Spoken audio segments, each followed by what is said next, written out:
Welcome to Moonfall Inn. No matter what you've been through today, there is always a lamp lit for you here. Now, hand your weariness to me, and let us slowly enter tonight's story. Tonight, we read Self-Crossing. Have you ever woken up in the middle of the night, stared at the ceiling, and felt like a boat without oars, drifting on a sea with no shore inside, lonely, lost, even afraid? That feeling is not sharp, but it rises like a tide, slowly, from your ankles to your chest, and finally stops at your throat, so that you cannot even make a sound. We spend our whole lives searching for an island to dock on, forgetting that we ourselves are that island. The book we are talking about tonight, Mr. Mo Duo's Self-Crossing, tells exactly such a story. A story about how a person, inch by inch, pulls himself out of the abyss in the storm of fate. Who is Mr. Mo Duo? Before writing Self-Crossing, he was almost invisible.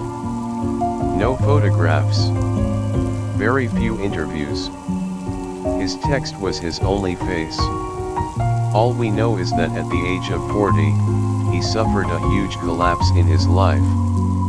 His wife of 15 years died of illness. His bookshop, which he had run for many years, was forced to close due to urban renewal. And in a medical checkup, he was diagnosed with a condition that would require a long, hard fight. That year, he described himself as a skin bag with all its bones removed, slumped softly on the ruins of his life. He left the city and went to a remote, almost isolated town in the far southwest. There was a river there, and by the river, an abandoned ferry dock. For 3 years, he lived in a small house by the dock, where he could watch the river water flow endlessly day and night. He said, at first, he just wanted to find a place to quietly rot. But every day he watched that river, rain or shine, day or night, never stopping its flow eastward. Suddenly, he thought, even water knows where it wants to go. Why shouldn't I? Self-Crossing was written, stroke by stroke, in the conversation with that river. It is not a novel. It is a spiritual memoir, forged from his own experiences, years of observation of life, and listening to the stories of countless ordinary people. He wrote this book not to teach anyone, but to complete a dialogue with himself. In the afterword, he said, I cut open my wound, not to show the pain, but to let the sunlight in, to see if anything new might grow there. The protagonist of the story, let us call him Silence, is an ordinary middle-aged man, so ordinary that you could lose him in a crowd. 45 years old. 20 years at a design firm, stuck in a middle-level position. A son in high school, their relationship somewhat distant. A wife who speaks less and less, a sheet of frosted glass between them. Life is a precise schedule. Wake up at 7 o'clock. Leave at 7:30. Home at 8 p.m. Eat. Watch TV. Scroll on phones. Sleep. He feels like a machine with a preset program, merely executing the command to stay alive. As for why to live, or what kind of life to live, those questions that once boiled in his youth are now buried under thick layers of daily dust. Then, the thunderbolt of fate strikes on an otherwise unremarkable afternoon. A company medical checkup. An abnormal result. He is sent to a more detailed examination. Cold instruments glide over his skin. The doctor stares silently at the screen. The only sound in the room is the rhythmic beeping of the machines, like a countdown. A few days later, the diagnosis arrives. A disease that requires immediate surgery and carries a grim prognosis. He holds that piece of paper, standing under the harsh white lights of the hospital corridor. He feels all the noise of the world fade away in an instant, leaving only his own hollow heartbeat. In that moment, he understands, death is not a distant concept. It is a registered letter that has already been sent, and it is knocking on his door. Surgery, chemotherapy, recovery. His body endures hammer blows. But what collapses even faster than his body is the structure of his life. His company politely asks him to take long-term sick leave, in effect, marginalizing him. The high medical bills act like an invisible funnel, quickly draining years of savings. His wife tries to take care of him, but the exhaustion and fear in her eyes, that she cannot completely hide, prick him like thin needles, all the time. What hurts him most is the way his son looks at him. That careful, don't break him expression. He is no longer the father who can carry the family. He has become a patient, someone who needs care and pity. This role reversal, sometimes, is more devastating than the disease itself. It is in this abyss that silence makes a decision that everyone opposes. He decides to travel, alone. Not to a bustling city or a famous scenic spot. He goes to the northwest. To a remote county he had seen in a magazine when he was young, a place called Fenglingdu. Legend says the Yellow River makes its deepest bend there. No one understands him. His wife cries and says he is looking for death. His doctor warns him sternly. His friends think he has lost his mind. But he is unusually calm. He says, "I am not looking for death. I am looking for a way to live. If the end is the same, I want to walk the last part of my journey in my own way." So a man on a suspended sentence from modern medicine, with a simple bag and a large pack of medicine, boards a westbound train. The main body of the story is this 3-month journey. It is not a scenic travelogue. It is a slow, silent, yet breathtakingly intense inner pilgrimage. His first stop is a small village on the lowest plateau. He stays with an elderly couple. The old man is a quiet shepherd. Every morning he takes his sheep up the mountain. Every evening he returns with the sunset. Day after day. The old woman has bad eyes, she sees blurrily, but she always sits under a dim light, feeling her way as she sews solace for shoes, for the old man, and for their son who never comes home. Their life is extremely poor. The most valuable thing in their home is an old radio. But Silence notices something. Every evening, the old man takes the softest, sweetest part of a baked potato, breaks it off with his hand, and naturally places it in the old woman's bowl. And every morning before he leaves, the old woman feels her way to straighten his collar. No words. The movements are as natural as breathing. Silence asks the old man, "Don't you find this life bitter?" The old man squats on the doorstep, smokes his pipe, looks at the distant mountains, and says after a long while, "Bitter, what's bitter? The sheep are grazing on the slope. The woman is cooking at home. The sun goes down, tomorrow it will rise again. That's life." In that moment, Silence is struck by an extremely simple yet powerful philosophy of living. To live, perhaps, is not to chase some magnificent meaning. It is simply to be present. To witness the morning light.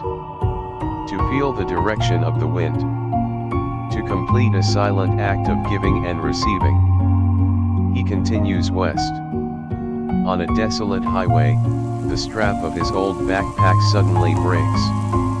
Everything scatters on the ground. As he kneels there awkwardly, a battered truck stops. The driver is a Tibetan man with a thick beard. His name is Zaxi. He speaks very little Chinese. He just smiles warmly, helps pick up the things, and says in broken Mandarin, "Get in." On the way, the truck drives across the endless Gobi. The cabin smells of engine oil, dried food, and dust. Zaxi plays loud Tibetan folk songs, his voice hoarse but full of power. At night, they light a campfire under the stars. Zaxi takes out barley wine. The alcohol makes language less important. With gestures and broken words, he tells Silence he has been driving this route for years, supporting his 2 children who study in a faraway county town. He has been on this road for more than 10 years. He has met blizzards, landslides, and nearly fallen off a cliff with his truck. "Were you afraid?" Silence asks. Zaxi takes a big gulp of wine, the firelight shining on his dark face. "Afraid? But the children need to study. So the road must be driven." He points to the clear Milky Way above them. "Look, so many stars.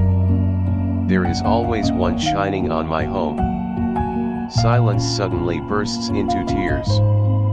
Not from sadness, but from a surging sense of connection. He realizes, there are so many people in this world, each trudging alone through their own wilderness of fate, carrying different weights, but sharing the same kind of endurance. His own pain does not become lighter, but he is no longer a completely sealed prison that holds only him. His suffering seems to melt into a wider, older river, a river of shared human hardship. In that river flow the struggles of everyone, the persistence of everyone. He is no longer just a patient, he is one thread in the resilient fabric of humanity. The end of his journey, Fenglingdu, is not the magnificent destination he had imagined. It is a more desolate, wind-blown bend of the Yellow River. Only a few dozen families live in the town. The river there is muddy, heavy, and flows silently, like time itself. He stays in a small inn by the river, with almost no other guests. Every day, he does nothing but sit on a huge rock by the river, watching the Yellow River come and go, listening to the eternal wind. He thinks back over his life. The proud moments. The regrets. The people he loved. The people he hated. The things he fought for. The things he gave up on. Everything that once seemed more important than heaven itself, under this ancient sky and this everlasting river, is blown away by the wind, revealing their true weight. Some are light. Some are heavy. But none are too heavy to bear. He takes out his notebook and begins to write. Not a suicide note. Just scattered fragments.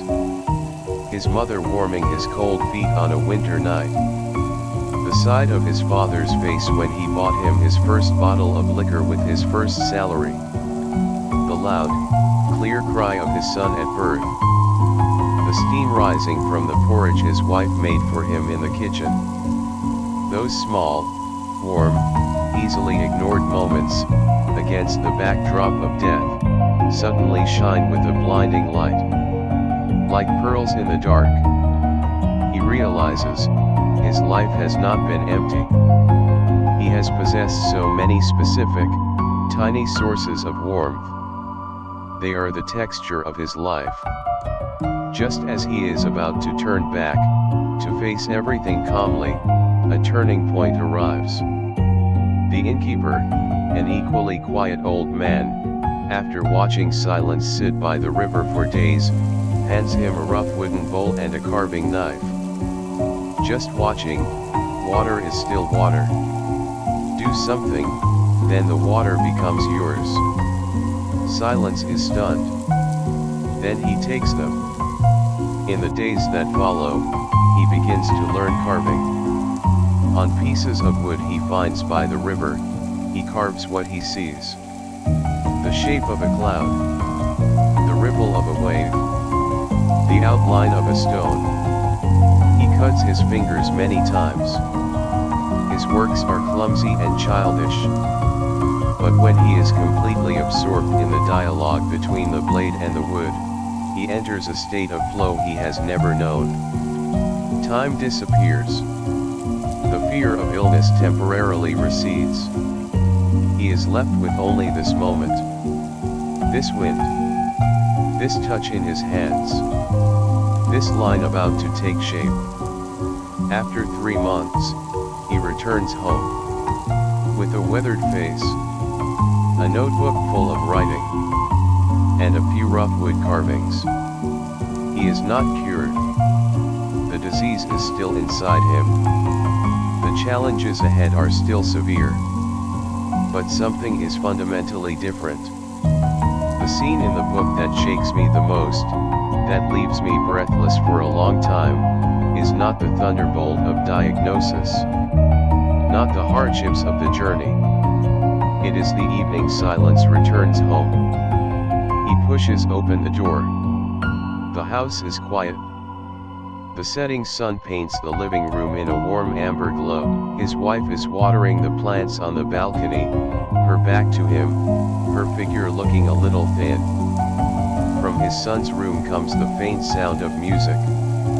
Everything looks the same as when he left. Yet everything is completely different. His wife hears the sound and turns around.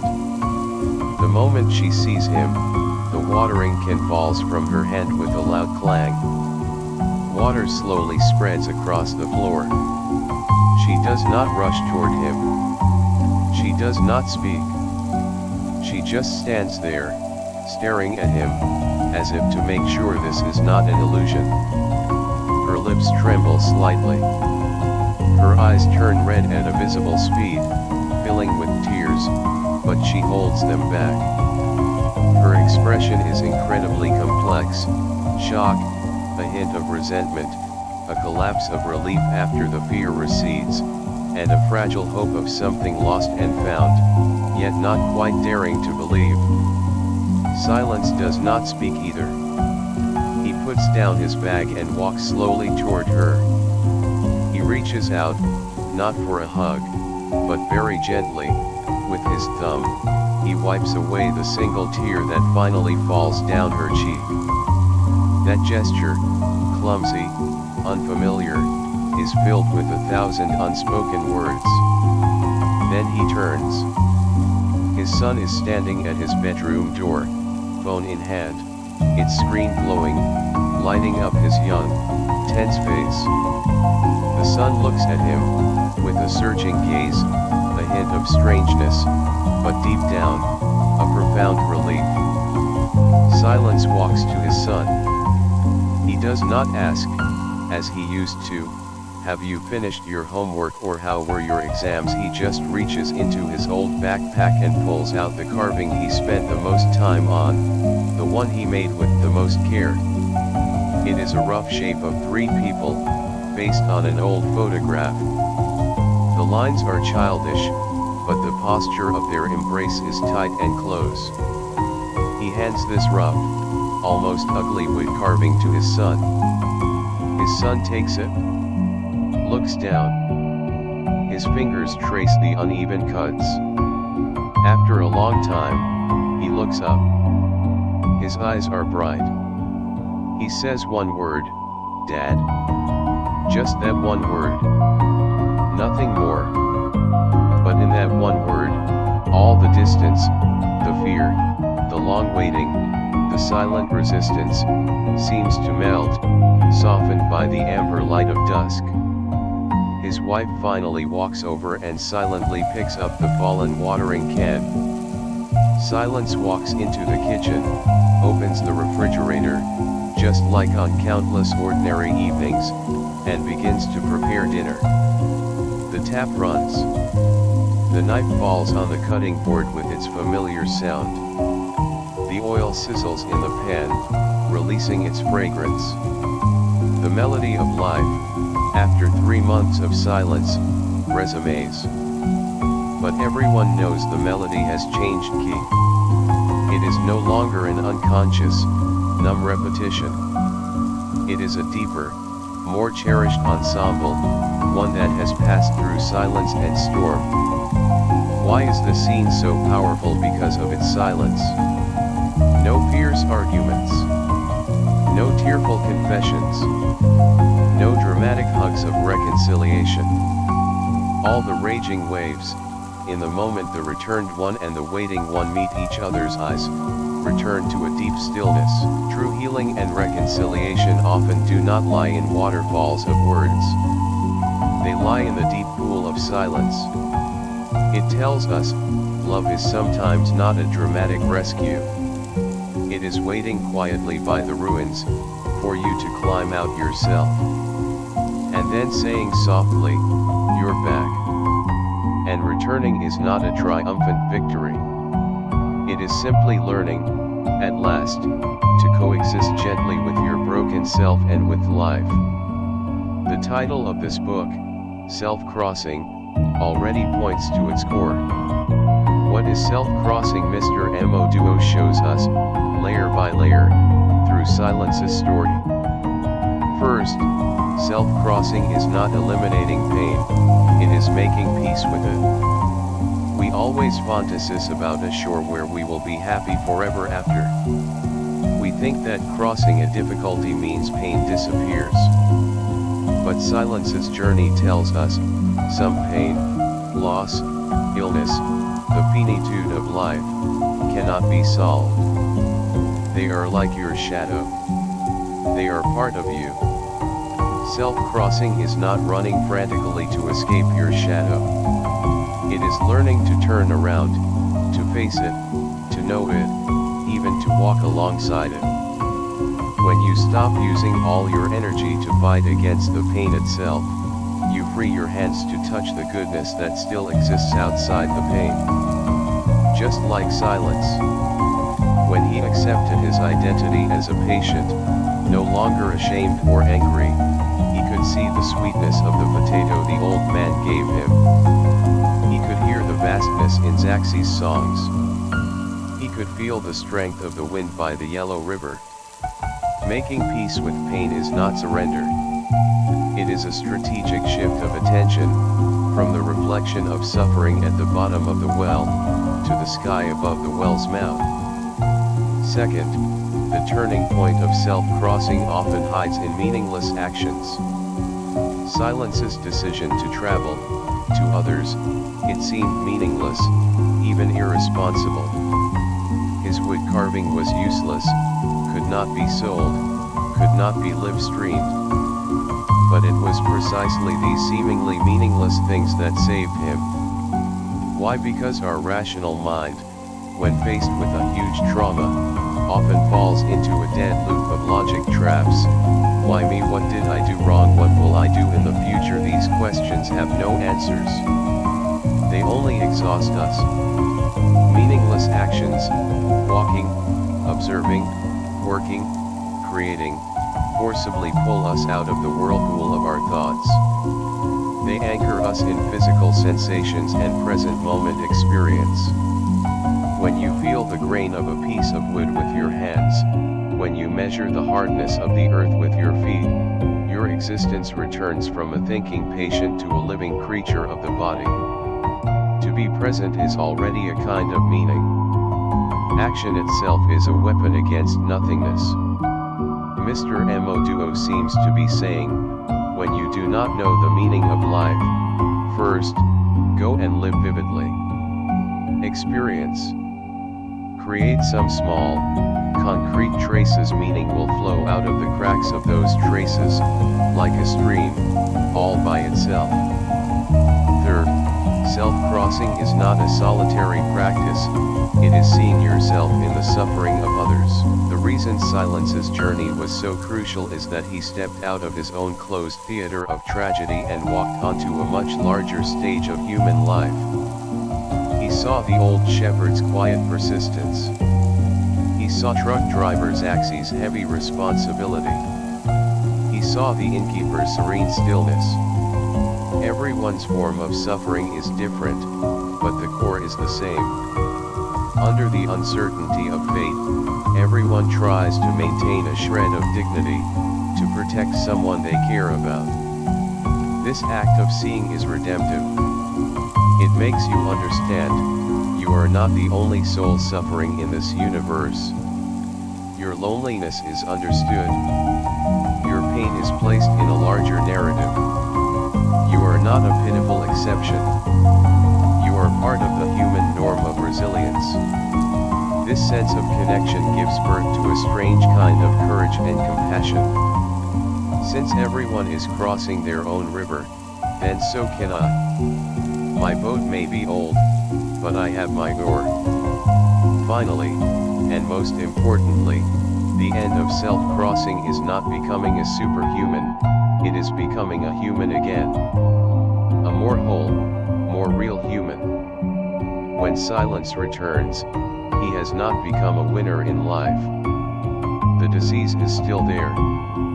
Financial pressure is still there. The trivialities of family are still there. But he is different.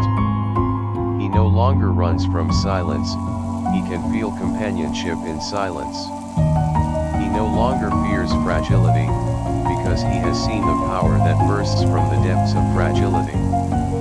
He no longer obsesses over finding an absolute meaning to life. He can feel moments of peace and certainty in the daily acts of watering plants, cooking, carving a rough piece of wood. He has accepted his finitude, and through that acceptance, touched the infinity of life. The possibility of loving, feeling, creating, in the limited time he has. Self-crossing, in the end, explores the entanglement of life and death, the symbiosis of despair and hope, and the divinity that can bloom in a person in the midst of utter hopelessness, the ability to become your own light. It tells us, the storms of life may be unpredictable and uncontrollable. But we can at least decide what posture we stand in the storm. Curled up and crying or arms open, feeling, in that destructive force, the coolness of the rain and the freedom of the wind. True strength is not having no weaknesses. True strength is knowing exactly where your weaknesses are, and still choosing to walk forward. So, dear friend, as we close this book Self-Crossing, the night outside your window may have grown deep. Your day may have been exhausting. Your heart may be carrying some weight you do not want to speak of. Work pressure, a strained relationship, confusion about the future, a hidden ache from some loss. Mr. Mo Duo and Silence's story does not give us an instant cure for sadness. It is more like a lamp, not especially bright, but warm enough. It quietly illuminates one fact: each of us, in a way, is our own island. And each of us is building our own fairy. Life will not stop throwing problems at you. The strings of fate sometimes tighten, sometimes loosen. That feeling of floating may return again and again.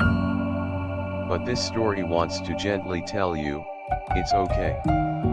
When you feel like you are about to drown, try to do something. Anything.